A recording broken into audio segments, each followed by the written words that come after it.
We interrupt this program to bring you an important Wayfair message. Wayfair's got style tips for every home. This is Styles McKenzie helping you make those rooms sing. Today's style tip. When it comes to making a statement, treat bold patterns like neutrals. Go wild, like an untamed animal print area rug under a rustic farmhouse table from Wayfair.com. Fierce. This has been your Wayfair style tip to keep those interiors superior. Wayfair, every style, every home. The Roger Stone Show. Entertaining and informative on the Red Apple Podcast Network. Welcome to the Roger Stone Show on the Red Apple Audio Networks. Democrat California Governor Gavin Newsom took his frustrations to social media yesterday as President Donald Trump federalized 2,000 California National Guard troops to quell the anti-ICE riots taking place in Los Angeles. These protests have turned violent, including rock throwing, arson, the burning of federal vehicles, the use of tear gas. Several law enforcement officers have been injured. 3 deputies were struck with a petrol bomb, and 4 security personnel reported injuries. And that's just what we know so far. But this is very reminiscent of the 2020 riots that took place. And at the time, they told us that those were nonviolent. Listen to Cory Booker insisting what's happening in Los Angeles does not involve violence. The reality is we see peaceful protests launching in Los Angeles. And again, any violence against police officers should not be accepted. Local authorities can handle that. But remember, a lot of these peaceful protests are being generated because the President of the United States is sowing chaos and confusion by arresting people who are showing up for their immigration hearings, who are trying to abide by the law. He's arresting them. And you see this in communities that are Republican, Trump supporters, being outraged that he's raiding kitchens and arresting people, high schools and arresting people who are not what he said he would do, which is focus law enforcement resources on violent criminals and people that are a danger to other Americans. Again, Donald Trump is enforcing the law. He is deporting dangerous, illegal criminals and gang members. He was given a mandate to do this in the last election. There's no doubt that he talked about it constantly on the campaign trail. I'm not sure who the Democrats think their constituency is on this issue, but my good friend General Flynn really summed this up. He said examining Antifa's strategy for the summer of 2025, which is underway, a strategy to further disrupt and defeat Donald Trump, is a very real and extremely dangerous thing. Countering Trump at every single turn of his presidency is the goal of the radical left. The tactics to achieve their strategy by now become obvious. Organize, mobilize, disrupt, defeat, destroy, and control. These radical groups are unapologetic, and some of their specific aims are to create chaos, to mobilize dissent, to disrupt law enforcement operations, and again, to incite violence. They are the perfect example of domestic terror organizations, and they should be legally designated as such. These are not college kids. These are domestic terrorists. My friend Jack Posobiec posted a picture of the pallet of bricks that had been thoughtfully placed in Los Angeles. So much for the idea that these are indigenous grassroots uprisings. You can trust that this is all part of a local, state, and federal effort to disrupt. They're supported by outside foreign elements, according to General Flynn, for direction and funding, and they're led by very effective political operatives, both on the ground and from a distance. Their manifesto, which they have printed, reads like a Marxist playbook. It's filled with the tactics, techniques, and procedures all calculated to completely destabilize the rule of law. And completely upset the Trump administration's effort to legally deport millions of illegals, which the American people voted for. Joe Biden let 20 million people in the country. We don't know how many of them are terrorists, and that doesn't even speak to the number of weapons, as well as the millions of dollars of illegal drugs that crossed our border. But Mayor Karen Bass, she seems to be encouraging the rioters. She says, this morning we received reports of federal immigration enforcement actions in multiple locations in Los Angeles. As mayor of a proud city of immigrants who contribute to our city in so many ways, I'm deeply angered by what has taken place. These tactics sow terror in our communities and disrupt basic principles of safety in our city. My office is in close coordination with immigration rights community organizations. We will not stand for this. Well, Mayor Bass, the taxpayers will not stand for the enormous cost of having to support these illegals and the enormous cost of the damage that is being done in these riots. I don't know who the Democrats think their constituency is on this issue. In the meantime, the tiff between Donald Trump and Elon Musk seems to have simmered down. Elon Musk's father says that Elon's under a lot of stress and he thinks that Trump will win in the end. I think the country owes Elon Musk an enormous debt of gratitude, not only because he bought Twitter, turned it into X, the largest free speech website in the world, but he also released all of the data that proves that the government was working in concert with executives at Twitter to censor the American people in violation of the U.S. Constitution. At that point, Elon Musk painted a target on his back. He was immediately hit with 9 different federal investigations into his companies. I think at some point it occurred to him that if Kamala Harris won, they would destroy his companies. They would probably put him in jail. I also think he did a great job at Doge, ferreting out not millions, not billions, but trillions of dollars of waste, fraud, and corruption. But this fight is really not about the big, beautiful bill. I think we can all agree that federal spending needs to be cut. Elon went a step too far when he posted that the reason the Epstein files had not been released is because Donald Trump's name is in them. This is a canard. Here's what we know. Donald Trump was on Jeffrey Epstein's plane one time. He flew from New York to Palm Beach on a Friday and returned on Sunday. With him was his wife, then Marla Maples, and his daughter, Tiffany. He never visited Epstein's home in Manhattan, unlike Steve Bannon. He never visited Epstein's apartment in Paris, unlike Steve Bannon. He never visited the famous Orgy Island, and he never visited. And he was at the Palm Beach home on one occasion. And the sworn testimony of Virginia Giuffre, one of the victims of Jeffrey Epstein, who had refused to settle, she says in her testimony that it was a cocktail party for a charity, that she saw Donald Trump, this is one and only time at the Palm Beach Manse, and that he acted like a perfect gentleman. So this canard, which is really originally cooked up by Hillary Clinton to distract from the fact that after Jeffrey Epstein was charged with a sex crime in Florida, the Clintons continued to socialize with him and to take millions of dollars from him for the Clinton Global Initiative and the Clinton Foundation.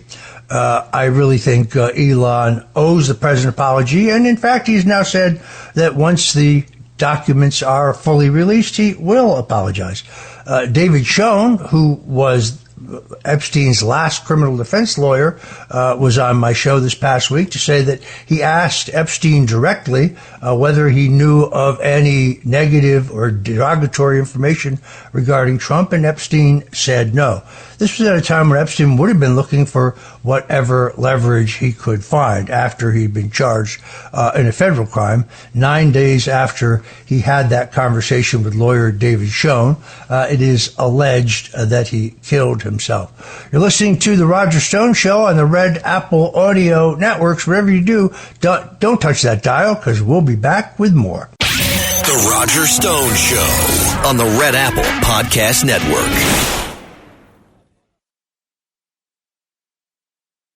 The Roger Stone Show. Entertaining and informative on the Red Apple Podcast Network. In addition to smearing President Trump regarding his alleged involvement with Jeffrey Epstein. Elon Musk also said that Trump should be impeached and J.D. Vance should become president. The president, however, has been very measured in his response. He didn't respond immediately, but he answered quite a few questions Friday night after most of the wire services had gone to bed. He did say, "I hope he does very well with Tesla. I just wish him well." Trump on whether he will cancel Elon's company's government contracts. Well, we'll take a look at everything. He gets a lot of subsidy, only if it's fair for him and for the country, but it has to be fair. Trump was asked if he would reopen investigations into Elon's companies. He said, "I don't know that they have any. I would just let them speak for themselves. I have no idea whether or not there have been investigations." Asked if he had any concerns about potential drug use by Elon, he said, "I don't want to comment on that. I read an article in the New York Times, and frankly, it sounded very unfair to me." Trump said he wants to take back the key he gave Elon Trump was asked if he wanted to take back the key he gave to Elon Musk, the Oval Office. He said, "No, I don't take things back. I gave him a key because he tried very hard." Trump also praised Elon Musk's work on Doge, saying, "I think it helped us a lot. It's not finished at all. We've basically taken it over, and many people remain with us. We saved hundreds of billions of dollars, and we will save more."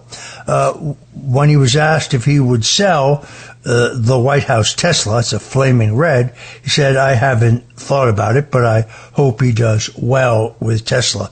So that to me is a very measured response. Steve Bannon was not so measured. He suggested that Elon Musk should be deported, which is interesting because Elon Musk is a U.S. citizen and he can't be deported. He also suggested that the government should seize SpaceX, Elon Musk's company. That's what communists do. And indeed, Elon Musk tweeted that Steve Bannon is a criminal. That was one of his tweets. The other one in which he said Steve Bannon is a retarded communist. I think this was a naked attempt to get clicks, but just as much an overreaction as Elon's saying that Trump was somehow illicitly involved with Epstein or that he should be impeached. Bannon's comments were equally out of line, in my opinion. The real question here is, what was this really about? Was it really about the lack of spending cuts in the big, beautiful bill?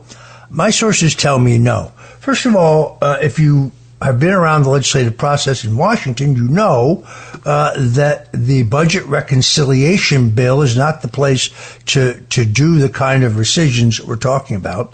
And the administration has just sent a $9.4 billion rescission package up to the Congress that would zero out USAID, the slush fund in which they were playing for all kinds of political mischief. Now, my sources tell me that there were several reasons for Elon's peak. One was the fact that Jared Isaacman, a friend of his, a fellow billionaire, had been selected to head NASA.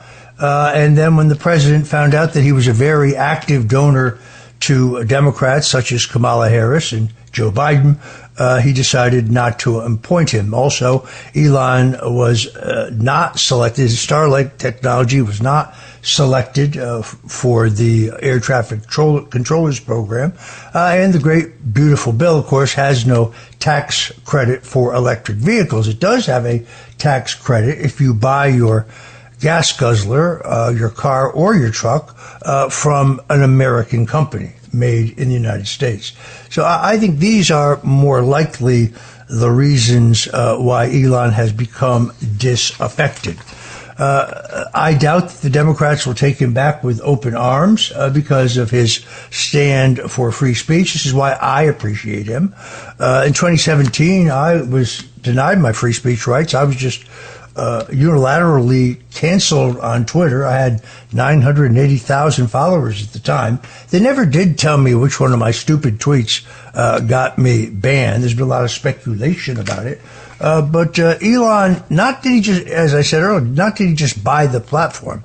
But he also released an enormous amount of information in which we could see directly, particularly when it came to the 51 intelligence operatives who insisted that Hunter Biden's laptop was Russian disinformation. We could see in real time all of the records that demonstrates this unconstitutional censorship of the American people. When I met Elon Musk at Mar-a-Lago, he was introduced to me by the president, I told him that I thought he was the single most significant figure when it comes to free speech since the founding fathers themselves. I still take that position. Coming up, the sheriff of the largest county in Florida says that his sheriff's deputies will not support ICE in their efforts to deport illegals. But Governor Ron DeSantis has said that he would fire or suspend any sheriff who refused to assist ICE. But the sheriff in question, Gregory Toney of Broward County, was appointed by Ron DeSantis. So what does all of this mean? Russell DePerna, a former New York City police officer who retired from NYPD on September 11th, went on to be the chief executive officer of the Broward County Sheriff's Office. He served in the U.S. Marine Corps and in the U.S. Navy Reserves. He's going to talk to us about what is going on with this sheriff in Florida. This comes at a time that there is a multi-part series on Sheriff Toney in the Miami Independent that makes for some very interesting reading. Anyway, if you're just tuning in, I'm Roger Stone. This is The Roger Stone Show. We'll be right back with Russell DePerna, an experienced law enforcement officer, to break this situation in Florida down for us. The Roger Stone Show on the Red Apple Podcast Network. The Roger Stone Show. Entertaining and informative on the Red Apple Podcast Network. So Sheriff Gregory Toney, sheriff of Broward County, I think the largest sheriff's department in the state of Florida with a multi-million, almost $1 billion budget, says that his officers will not assist ICE in their arrests and deportation efforts for illegals. Let's listen to Sheriff Toney. What I refuse to do is take this notion that we need to be knocking on doors or arresting children or going into daycare centers or restaurants and taking and snatching people off these streets. It's not within our purview. It's not within our responsibility, and I won't participate in it. Now, the problem with that is that Governor Ron DeSantis, who is the man who appointed Gregory Toney to the office of sheriff when there was a vacancy after the Parkland shooting, says that he'll remove peace officers who do not cooperate with ICE, and he's made illegal immigration a centerpiece of his current term. Let's listen to Governor DeSantis.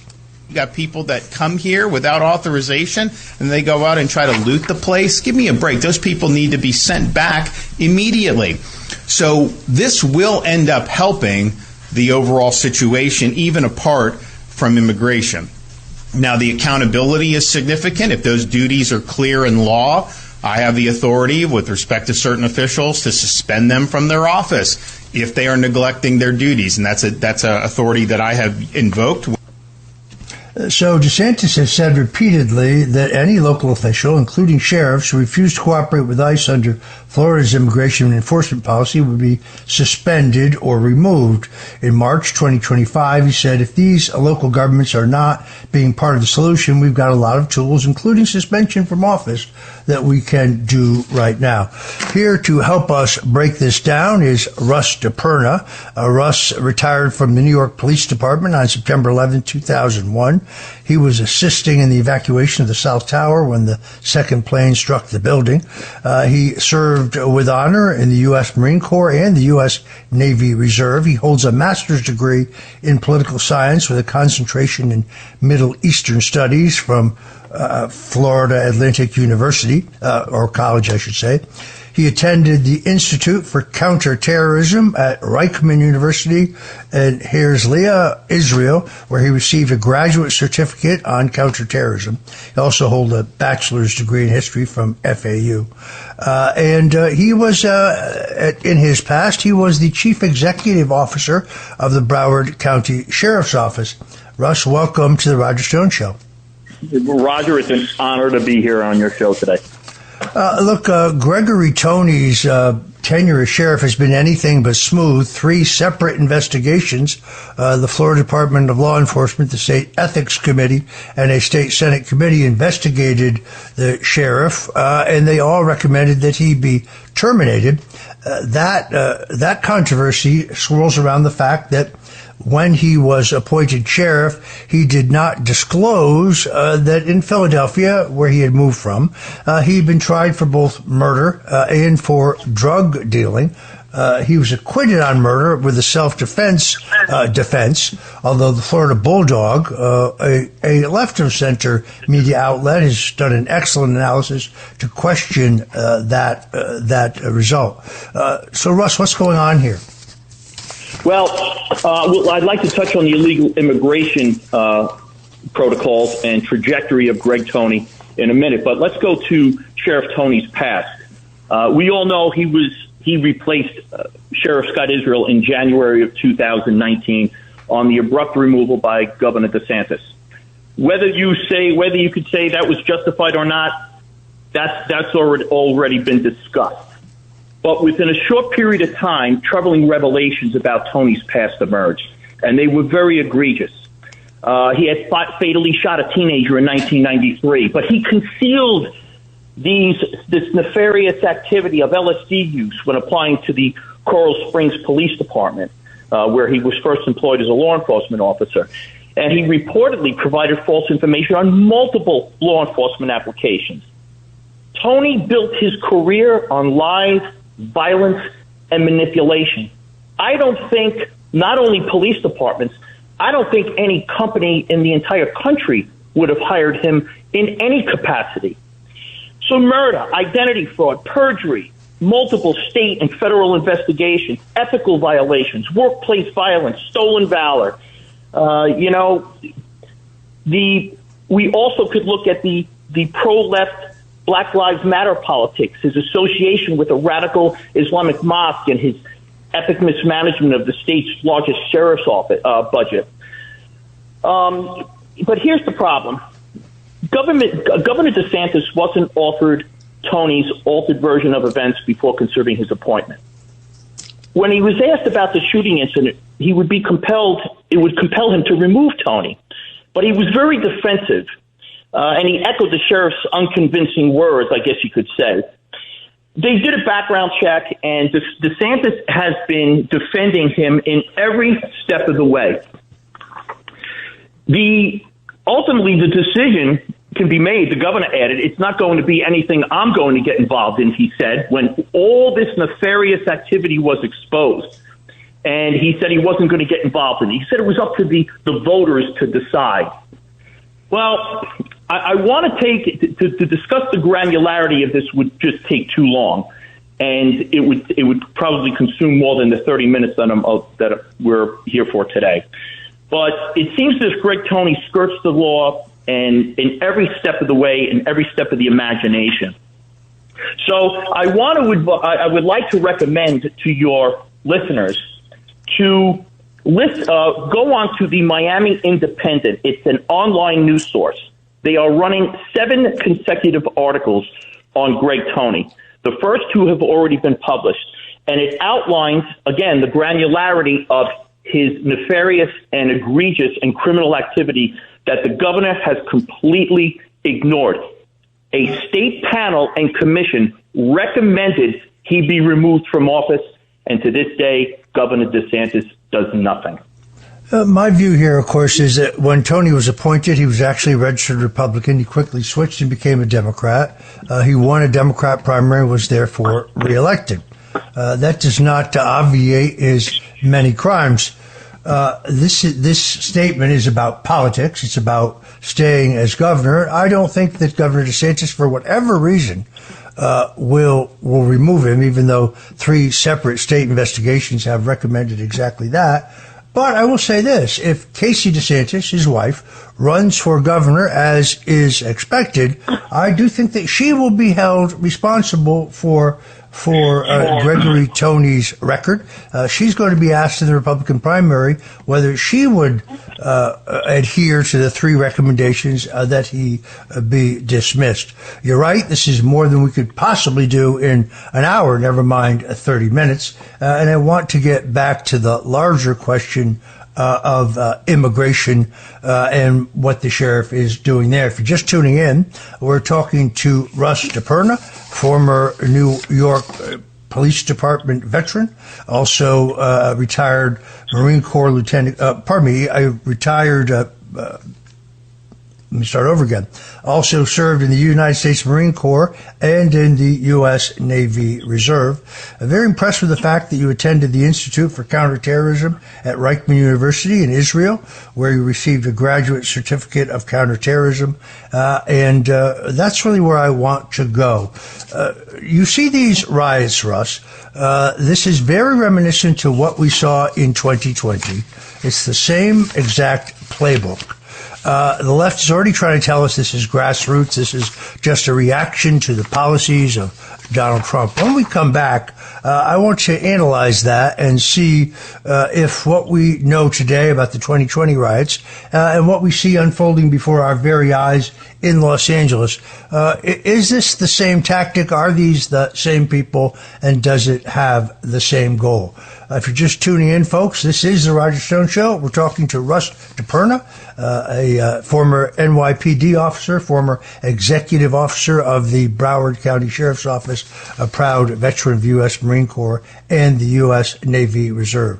Wherever you do, don't touch that dial, because we'll be right back with more of the inside scoop in Florida politics, as well as what's going on in Washington. The Roger Stone Show on the Red Apple Podcast Network.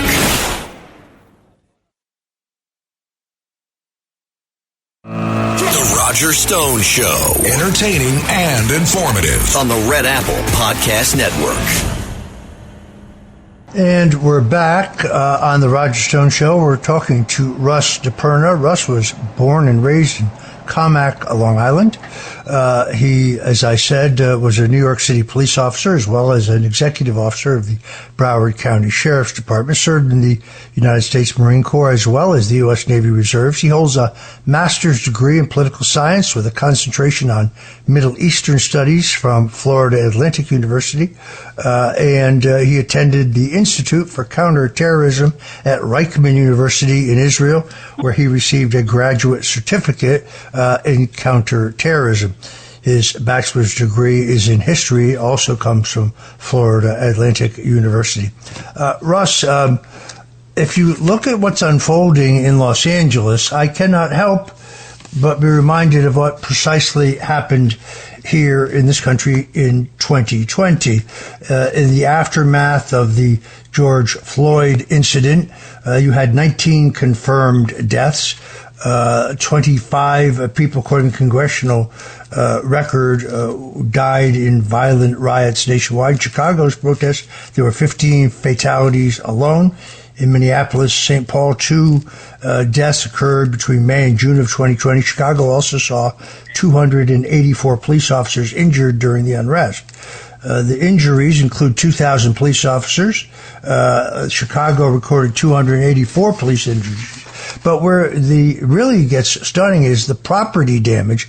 Nationwide, insured property damage estimates range from $1.5 to $2 billion, meaning these protests, for which no one has been prosecuted and put in jail, cost the taxpayers literally billions of dollars. I think at that juncture, I thought Donald Trump was being tested. He elected to follow the advice to let the governors handle it, and the governors didn't handle it. I think if you saw anything out of Los Angeles, the president's not going to make that error again. He was very quick to order the National Guard into Los Angeles in order to preserve order. Russ, what is your thinking? Yes, absolutely. I think President Trump learned his lesson. It was a quick reaction, justified, mobilizing the National Guard. Reminds me in the late 60s when Reagan did it in California. But there's more to this, Roger. This is a reminiscent of Black Lives Matter. There's more to these protests. And this is something else that Tony is immersed in very questionable activity. When we go back to 2020 and we look at the protests, I'm going to cite two examples. Black Lives Matter, and this is all comes to the anti-Semitism that's raging in this country. Now, I'm going to give you a little example. In 1967, my father gave a lecture on in a local college on Long Island, and he spoke. This is 1967, and he spoke about the rampant and pervasive and systemic anti-Semitism in the State Department, United Nations, and academia. What we're seeing is not a recent revelation. During the riots in 2020, there was a BLM marched in Los Angeles and vandalized synagogues and temples. Had nothing to do with Black lives. And in fact, the attack on the community was vicious and criminal. The city council member, Paul Koretz, the district's current city councilman at the time, his biggest argument was where he was so incensed was that the media didn't cover it. Then you go to Washington, D.C. in the summer of 2020, and they were marching again against Israel. There's a great book written by Mike Gonzalez, BLM, The Making of a New Marxist Revolution. BLM even has a foreign policy supporting divestment and sanctions, which is a movement against Israel. I think this is all part of this anti-Semitism movement that is gaining momentum. And it was very important that President Trump sent that National Guard in there and to stop these riots immediately. The reason why I'm bringing this up is because Greg Coney, led by his executive officer, his name is Munib Ahmad, went outside the public safety building and took a knee in solidarity with BLM.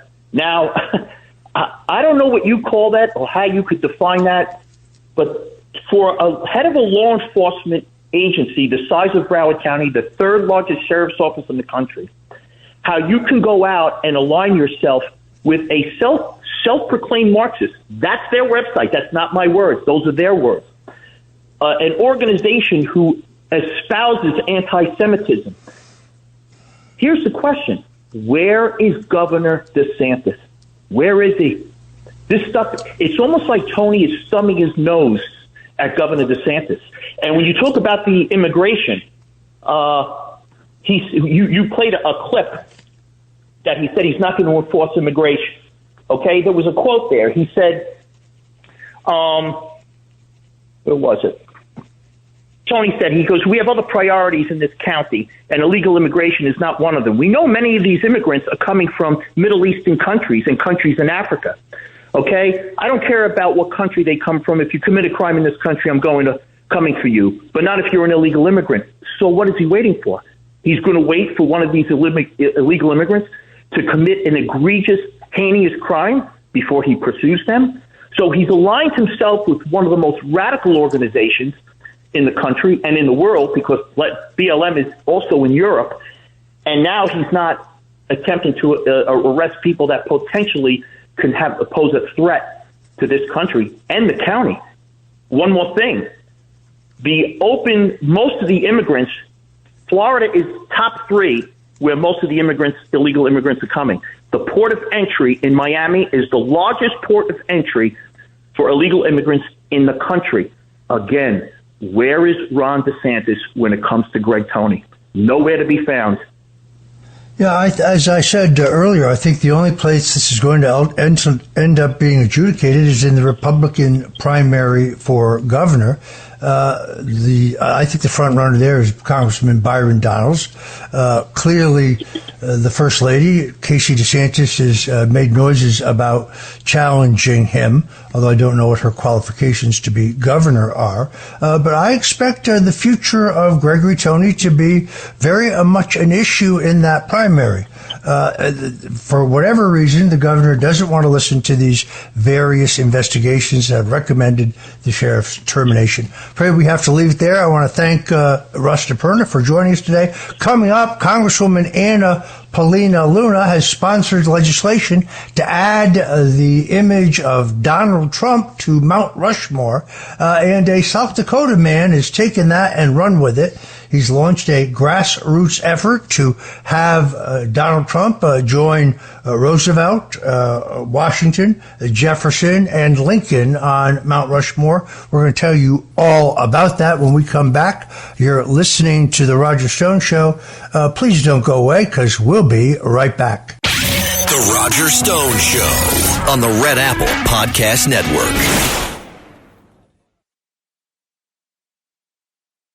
The Roger Stone Show. Entertaining and informative on the Red Apple Podcast Network. Florida Congresswoman Anna Paulina Luna has introduced legislation that would add President Donald Trump to the presidents already on Mount Rushmore, those being George Washington, Thomas Jefferson, Theodore Roosevelt, and Abraham Lincoln. One man, Daniel Smith, a businessman from South Dakota, has taken it one step further. He has started a nonprofit organization to lobby the Congress for this legislation and make adding Donald Trump to Mount Rushmore a reality. Daniel Smith joins us now on the Roger Stone Show. Daniel, welcome. Hi, Roger. Thank you for having me.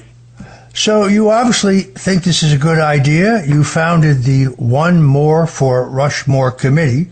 And I noticed late last week, President Donald Trump himself reposted the link to your website on his Truth Social account. I guess it was this past Friday. First, tell us a little bit about yourself and why you started this effort. Well, I'm a healthcare professional and businessman. I live with my beautiful wife, Sarah, and our 4 kids rated from 9 to 1. We live in Sioux Falls, South Dakota.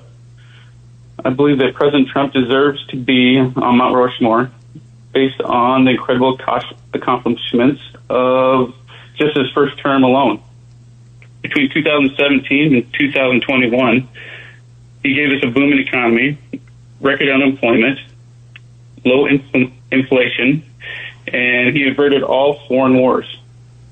The president's changes in tax policy alone brought millions of dollars to the United States to create jobs and opportunities here. I think Congresswoman Anna Paulina Luna is right. I really do.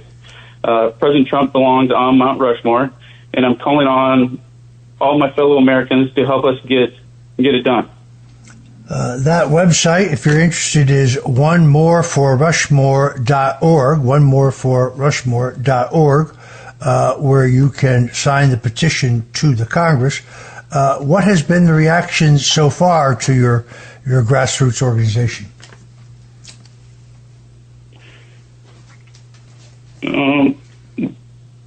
There's been a lot of traffic on there already. I mean, I think there's been like 20,000 people already signed up for it there, or not signed up, but looked at it, and so there's been a lot of traffic going through already. So, pardon me, I misstated that. Is onemoreforrushmore.com, onemoreforrushmore.com. I apologize. So, Daniel, what is your strategy to persuade the Congress to take this important step? Because you know, wild-eyed leftists like Adam Schiff and Nancy Pelosi and Hakeem Jeffries and Kamala Harris are going to go completely insane. Well, they're always insane. So, we won a stunning majority in the last election. The American people share our esteem for President Trump based on the fact that he's only the second president in history to win the presidency, not get reelected in a disputed election, and then came back to reclaim the White House. We are the majority, and now we must activate our voices and contact our members of Congress to demand that President Trump be added to Mount Rushmore. Yeah, what you say is true. I think Trump's triumph in 2024 as the greatest single comeback in American political history. He wasn't just running a campaign for president. He had to overcome the tsunami of lawfare, where they weaponized the U.S. Justice Department and state justice departments against him, not because he did something wrong, but because they wanted to dirty him up, or if they could, keep him off the ballot. So I believe that his victory is a personal testimony to his resilience, to his stamina, to his courage, to his strength as an individual. He won against all odds. It was a personal victory. I can tell you that when he was going through all of the trials in New York, I would talk to him late at night. There were nights that he was angry, but there was never, ever a night in which he was discouraged. There was never a night in which he did not believe in the end that he would be vindicated and that he would win, which is exactly how it happened. Trumpism is far more popular than the Republican Party. There's a new governing coalition in this country made up of Republicans and common sense Democrats and independents who don't favor foreign war, who don't favor censorship, and think it's perfectly reasonable for us to examine the drugs that we give to our families and the food we feed our families. This is the great realignment. What do you say, Daniel, to those who claim that the existing structure of the presidents on Mount Rushmore National Park is environmentally fragile and that adding Trump could endanger the entire monument? Fortunately, none of that is true. I mean, these radical environmentalists are the ones making the claims. Those are the same people that said the country would be underwater by 2006. And who continues to push this climate change hoax in order to justify their multi-million-dollar grants to left-wing environmentalists who don't care about us or the jobs that it impacts and their crazy policies on the small-town businessmen and businesses and the average people. In fact, having talked to 3 different engineers, I can tell you that the current design, in addition to Trump's image to Mount Rushmore, would not pose any danger to the existing structure. That's just plain fake news. I mean, it's fabricated. Once again, folks, you can go to onemoreforrushmore.com, onemoreforrushmore.com. President Donald Trump himself posted that link in his Truth Social page on Friday, which I thought was quite a feather in your cap, Daniel. So how are you going to fund this effort? How can Trump supporters be sure that this is not just another money-making scheme? Well, I've put in about $15,000 of my own money, my own personal money. And I haven't asked for any contributions from anyone. Ultimately, I will have to publicly probably solicit contributions, but I should tell you, other than the website, gathering petitions, perhaps sponsoring some trips to lobbying members of Congress personally, we have no overhead, no paid staff, no paid consultants. This is a genuine grassroots effort to get President Trump up on Mount Rushmore. This is a massive undertaking, but I have a feeling you're going to be successful. For just tuning in, we're talking to Daniel Smith, who has organized the One More for Rushmore campaign. You can go read it yourself at onemoreforrushmore.com. Don't go away. We'll be right back with a little bit more of Daniel Smith and talk about how he intends to pull off this historic feat of adding Donald Trump to Mount Rushmore. I love this idea, and I'm glad that he could make time for us today. Again, you're tuned in to The Roger Stone Show on the Red Apple Audio Networks, and we'll be right back. The Roger Stone Show on the Red Apple Podcast Network. Meta AI is the personal AI that's tailored to you, now with its very own app. It's built to get to know you, offering helpful answers and inspiration. Looking for something to add to your bucket list? Meta AI goes beyond traveling the world. It remembers you're a basketball fanatic and suggests you attend one of the playoff games. Just start typing or speaking to get the answers you need, wherever and whenever, because Meta AI is your personal AI. Download the Meta AI app, now available on the Apple App Store and Google Play. Imagine this: the best pasta sauce you have ever tasted sits abandoned on a plate. Wasted sauce. That is a tragedy. If only you had used Barilla al Bronzo pasta. Its bronze-cut texture holds your sauce and scoops up every last drop. The Italians call that scarpetta. Capture sauce the Italian way. Barilla al Bronzo. Click or tap the banner to find out more. The Roger Stone Show. Entertaining and informative on the Red Apple Podcast Network. If you're just tuning in, we're talking to Daniel Smith. He is a South Dakota businessman in the healthcare field, and he has taken it upon himself to organize a campaign to put President Donald Trump among those presidents on Mount Rushmore. Now, Congresswoman Anna Paulina Luna of Florida has already sponsored legislation to do so. Here, let me read this website. You can go to onemoreforrushmore.com. It says, few presidents have commanded the nation with the strength, vision, and results of President Donald J. Trump. As he did in his first term, President Trump is literally fighting to make America great again. Mount Rushmore stands as a tribute to the presidents who defined their eras and earned the lasting honor of the American people. President Trump is certainly one of those presidents. It is time to add President Donald Trump's face to those other great presidents on Mount Rushmore. It makes reference to the fact that Congresswoman Luna has already sponsored legislation, and it addresses this canard. It says specifically, those critics who claim that adding the image of President Trump could endanger the faces of the other great American presidents on Mount Rushmore are wrong. In fact, design and construction technology is now so advanced that President Trump's image can be added to this historic monument without any danger to the existing structure. Thank you for supporting this important cause, and add your signature at onemoreforrushmore.com. I urge folks who agree to sign. You must have been very excited, Daniel, when President Trump reposted your link on his Truth Social page. That's right, Roger. We were excited and honored that the president chose to publicize this important effort. He deserves to be on Mount Rushmore based on his current activities. Just alone, that should put him up there.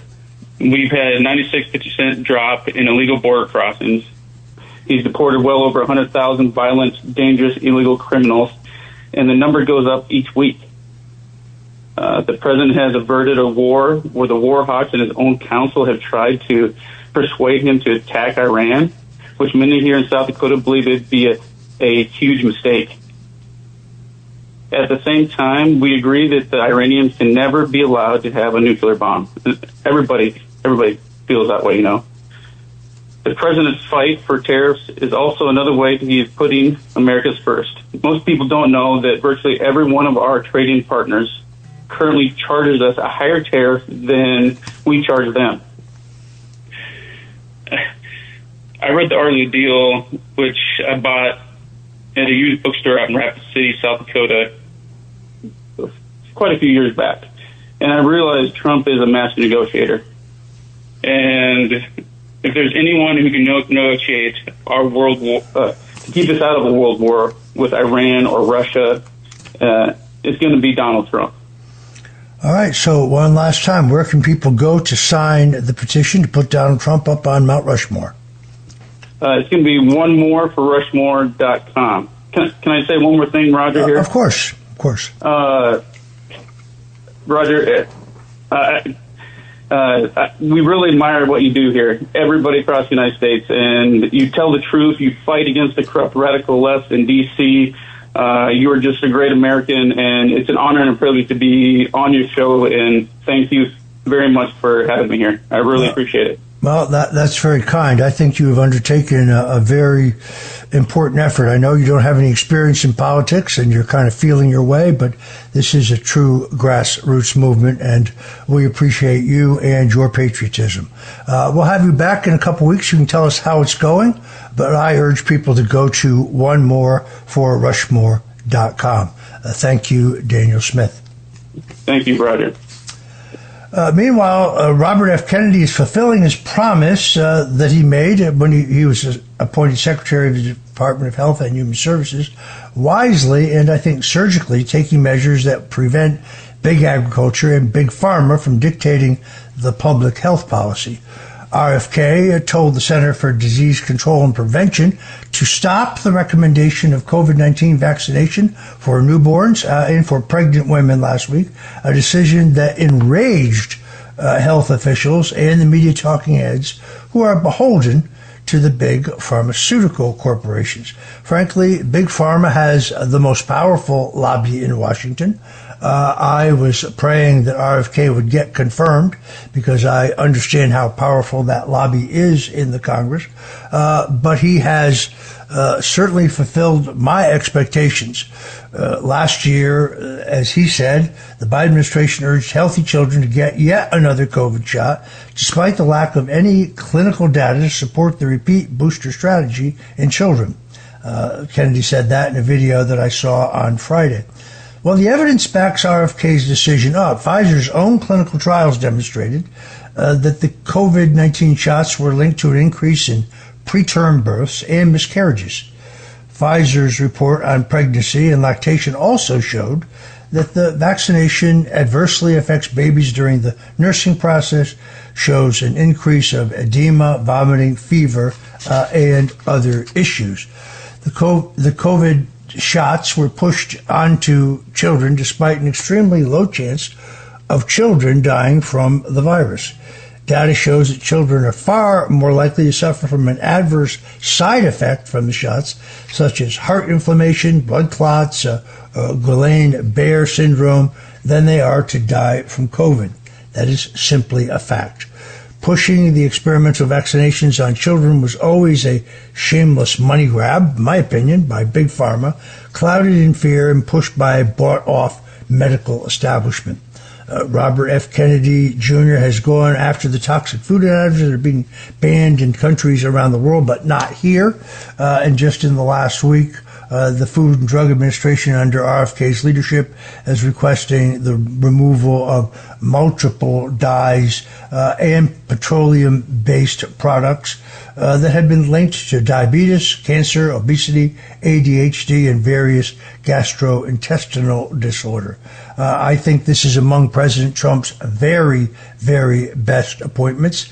I have been impressed watching Robert Kennedy in the long term. I've never seen him in a debate or in any forum in which he was challenged over something that he said, and he could not cite a scientific basis for his conclusions. He is leading the way to make America healthy again. We'll be right back with the Roger Stone Show, so stick with us. We're going to talk a little more politics. The Roger Stone Show on the Red Apple Podcast Network. The Roger Stone Show. Entertaining and informative on the Red Apple Podcast Network. Democrat Governor Gavin Newsom of California, who just weeks ago was trying to persuade us that he was a moderate in an effort to reinvent himself for the 2028 presidential contest, has really flipped out over the fact that President Donald Trump federalized 2,000 California National Guard troops to quell the anti-ICE riots in Los Angeles. Trump did not mobilize the National Guard in the 2020 riots that burned down a third of the country. We talked about the carnage and damage from that earlier in the show. He has this time moved very aggressively. He sent in the National Guard after only 2 days of rioting in which black-clad radicals attacked federal law enforcement officials who were arresting illegal aliens in the city. The rioters set fire to cars, tagged federal buildings with graffiti, and attacked federal officers. 4 officers were attacked with a Molotov cocktail. City and state officials did little to stop the violence other than offering their support for, quote, immigrants and criticizing the Trump administration. But Newsom was furious, especially after the administration hinted that the U.S. Marines could also be deployed. Newsom specifically targeted Secretary of Defense Pete Hegseth, saying the Secretary of Defense is now threatening to deploy active duty Marines on American soil against its own citizens. This is deranged behavior. Actually, he would not be mobilizing them against the country's citizens. He would mobilize them against people who are in the country illegally. Many of them dangerous criminals and gang members, all of them providing a social burden cost on states and counties across the country. Many states require the state governments to pay for the social costs of these illegals. Instead of putting an illegal in an ICE bed in Texas at $27 a night, we ensconce them in the Roosevelt Hotel in Manhattan at $500 a night. The Democrats really are off here in their messaging. They're claiming that it's Hegseth who's deranged. Newsom also claimed the federal government is taking over the California National Guard and deploying 2,000 soldiers in Los Angeles, not because there's a shortage of law enforcement, but because they want a spectacle. Maybe they were concerned that the LA police were too politically correct to do their job. Newsom himself did very little to stop the riots in Los Angeles. This is reminiscent of his inaction in 2020 when Black Lives Matter activists trashed the city for days. In response to Newsom, the U.S. Department of Homeland Security shared a video showing footage of the violent anti-ICE protests and rioting when people spray-painted anti-police and ICE statements on cars, signs, and buildings. The violent targeting of law enforcement in Los Angeles by lawless protesters is despicable. These men and women work every day putting their lives on the line to protect and defend the lives of American citizens. Mayor Bass, ICE is not responsible for sowing a sense of terror. The protesters you enabled are, the Department of Defense head wrote on Twitter. On Truth Social, President Trump jumped in the middle of it. He said, "Great job by the National Guard in Los Angeles after 2 days of violence, clashes, and unrest. We have an incompetent governor, Newsom," you gotta love Donald Trump, "and Mayor Bass, who were, as usual, to look at how they handled the fires, and now they're very slow permitting of rebuilding in that disaster. Federal permitting is complete. But they're unable to handle that task. These radical left protests by instigators and often paid troublemakers will not be tolerated. And from now on, masks will not be allowed to be worn at protests." I've always thought that was a good idea. The people wearing masks are usually intending to rob a liquor store. What do these people have to hide, and why? Again, thank you to the National Guard for a job well done. That was President Donald Trump. And then, of course, characteristically, he added in a second post, if Governor Gavin Newsom of California and Mayor Karen Bass of Los Angeles can't do their jobs, which everyone knows they can't, then the federal government will step in and solve the problem. Riots and looters, this is the way it will be solved.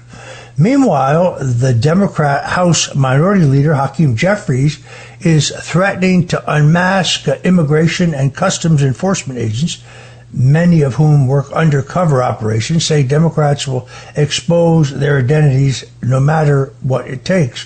Once again, this is a violation of the law.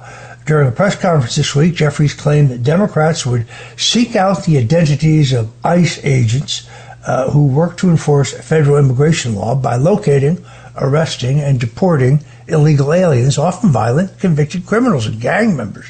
Every single ICE agent who is engaged in this aggressive overreach and are trying to hide their identities from American people will be unsuccessful in doing that, Jeffries said.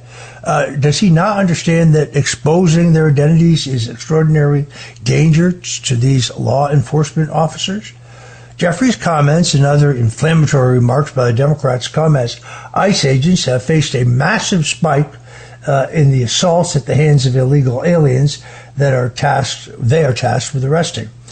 Last month, the Department of Homeland Security revealed that ICE agents had suffered a 413% increase in assaults in recent months.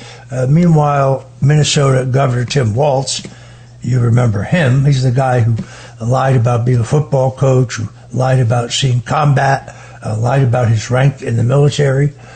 He was a real winner. He referred to ICE agents as Trump's modern Gestapo. Whenever the left is cornered and they don't have a factual argument, they will always call you Adolf Hitler. You can tell that they've run out of factual arguments at that point. And here is Tim Walz doing it again. I was very much enjoyed it when Hollywood screenplay writer and playwright David Mamet blasted Bill Maher on his own show, defending Mamet's position that the 2020 election was stolen and pushing back against claims that Trump fomented the January 6th riot. Speaking to Maher on Maher's Club Random podcast, the playwright Mamet said he was initially iffy about going all in on stolen elections until Trump phoned him and gave him an in-depth explanation of exactly how it was stolen. He talked to me for like 20 minutes about how the election's stolen, but it wasn't, responded Maher. Well, I think it was, said Mamet.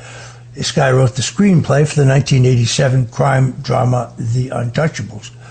In another segment of the interview, Mamet pushed back against Maher's claim that January 6th was instigated, that riot, by President Donald Trump, saying that the Club Random host was full of, well, you know. Now, I've been on Bill Maher's show. It's amazing that he can speak at all without a platoon of comedy writers. I mean, he's not even faintly amusing. He's a snob, but he can't even cough without his platoon of comedy writers. It was very interesting. I've been on the show 3 times. He smeared me as a agent of Russian intelligence, as a traitor to my country. Then he himself later admitted there was no Russian collusion with the Trump campaign. Yet he has refused my request to come back on and clear my name, as Robert Mueller's unredacted final report did on election night at midnight, when the Department of Justice was ordered by a federal judge to release the report. So in this case, Maher admits that there was no Russian collusion, that it was a hoax, yet he affords me no opportunity to come back and clear my name. He really is despicable. As you know, he accused my friend Laura Loomer of being in a sexual relationship with President Trump. That is an egregious lie. She's suing him. A judge has refused to dismiss the lawsuit. Maher was deposed about 2 weeks ago. Laura Loomer was deposed on Friday. I wish I could have been a fly on the wall for that. There's a lot of things you might want to do, but messing with Laura Loomer is not one of them.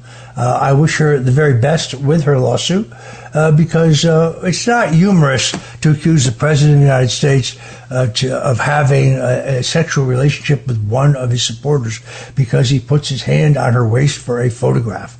Ridiculous.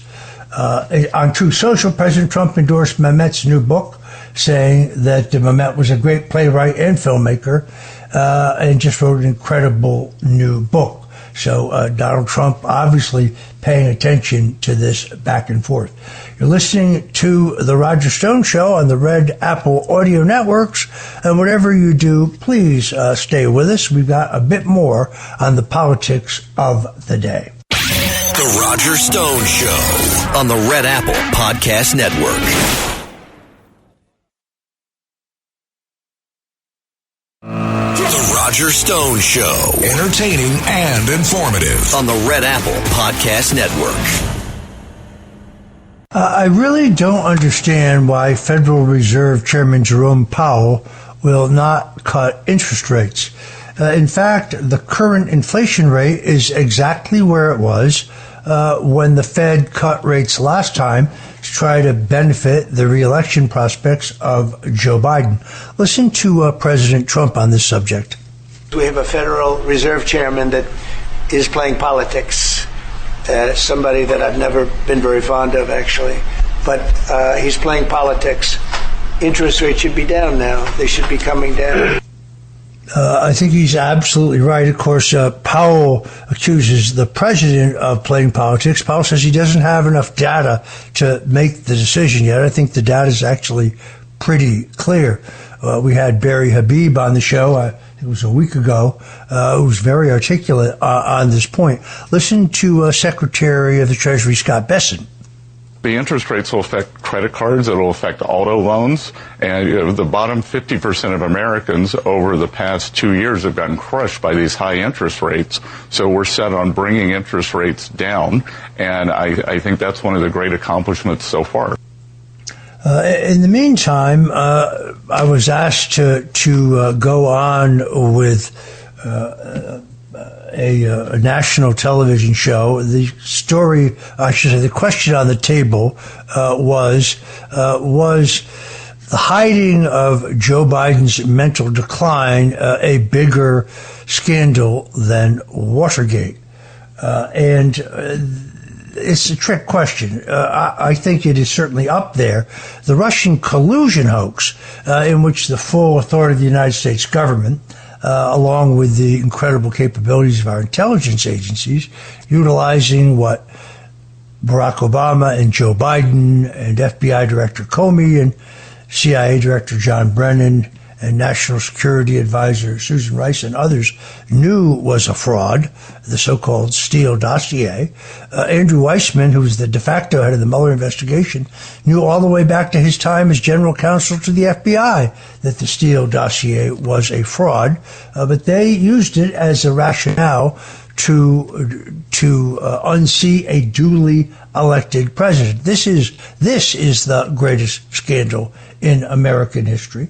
The Trump administration was stymied for 3 years with these fake charges, and I still wonder whether anyone will be held responsible. Special Counsel John Durham's report absolutely proves that the entire Russian collusion hoax was hatched in the Oval Office in a meeting with President Barack Obama and Vice President Joe Biden, Susan Rice, Comey, Brennan, and others. Just last week, we learned the FBI found that there were a substantial amount of documents that were essentially hidden within the FBI's computer system so that nobody would know they were there. They were there under a special code. This could explain why John Durham's report seems so incomplete. Durham never even addressed the false claim that Russian intelligence hacked the DNC. This was a focal point of my personal trial. I can tell you the government has no evidence to prove that. The FBI admitted in pre-trial discovery that they had never examined the computer servers at the DNC, and they were relying on a secret report by a third-party company called CrowdStrikes. A judge refused to let my defense attorneys have that report at trial. But Sean Henry, who was the head of CrowdStrikes, the company brought in to examine the servers rather than the FBI, told the House Intelligence Committee under oath that he actually had no proof that the Russians had hacked the Democrat National Committee. Strangely enough, however, John Durham never addressed that at all in his final report. So I'm very anxious to see what we learn in these new documents. Meanwhile, former U.S. President Joe Biden told the president of Brazil, Luiz Inácio Lula da Silva, that he wanted to see Russia destroyed. The Brazilian leader, who has pushed for a peace deal between Russia and Ukraine, objected to attempts to single out Moscow as the sole culprit behind the conflict, telling a French newspaper on Tuesday that Western countries also bear part of the responsibility. Joe Biden, with whom I spoke at length, thought Russia needed to be destroyed. President Trump, of course, has repeatedly rebuked Biden for funneling crazy amounts of American taxpayer money to Kyiv, arguing last month the conflict should have remained a European situation. Of the approximately $195 million that we have sent to Ukraine, even Zelensky admits that they can't find $100 million of that, your tax dollars, at work. President Lula of Brazil added that Europe is spending billions on rearmament, and that worries me. If all we talk about is war, then there will never be peace. Now, Lula is a radical leftist. The courts in his country prohibited him from running. He had to change the law so that he could run, and he won a questionable election. But even Lula admits that the pressure from the European allies for war is untenable. Just last month, following pressure from Trump, Kyiv dropped its opposition to direct talks with Moscow, which it had abandoned all the way back in 2022. Since then, the two sides have held 2 rounds of negotiations in Istanbul, but I would argue the last one was disturbed by the unilateral attack by the Ukrainians on Russian airfields, destroying a substantial number of their aircrafts, an attack that they never told President Donald Trump about, an attack that they carried out, leaving their financial partner and their ally in the dark. This is according to General Flynn, who was the National Security Advisor, this is unheard of. The first of the 2 peace negotiations was on May 16th, and it at least resulted in a major prison swap.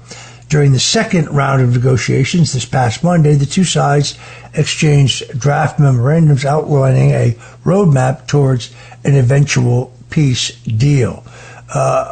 President Donald Trump remains committed to peace. History can bestow no greater title than that of peacemaker. He ran as the peace candidate. He has managed to ignore the war hawks in his own administration who keep insisting that only a nuclear attack on Iran can solve that problem. Also arguing here for continuing to fund Ukraine. I personally think it's probably time for us to re-examine our membership in NATO and see if that organization has outlived its usefulness. This is not our war. We are in violation of the Budapest Memorandum and the Minsk Accords when we push Ukraine into NATO. We specifically agreed in 2 agreements with the Soviets, signed by Jim Baker and George Bush, and not to do that. That is Putin's line in the sand, and that's why we're really in this war. Thank you for joining us today on The Roger Stone Show. Until next Sunday, God bless you and Godspeed. Thanks for listening to The Roger Stone Show. You can hear The Roger Stone Show Sunday afternoons at 3. If you like the podcast, share it with your friends and listen anytime at WABCRadio.com and download the WABC Radio app. Hit that subscribe button on all major podcast platforms. Plus, follow WABC on social on Instagram, TikTok, Facebook, and X. See you next time for a new episode so you never have to wonder. What the heck is going on here?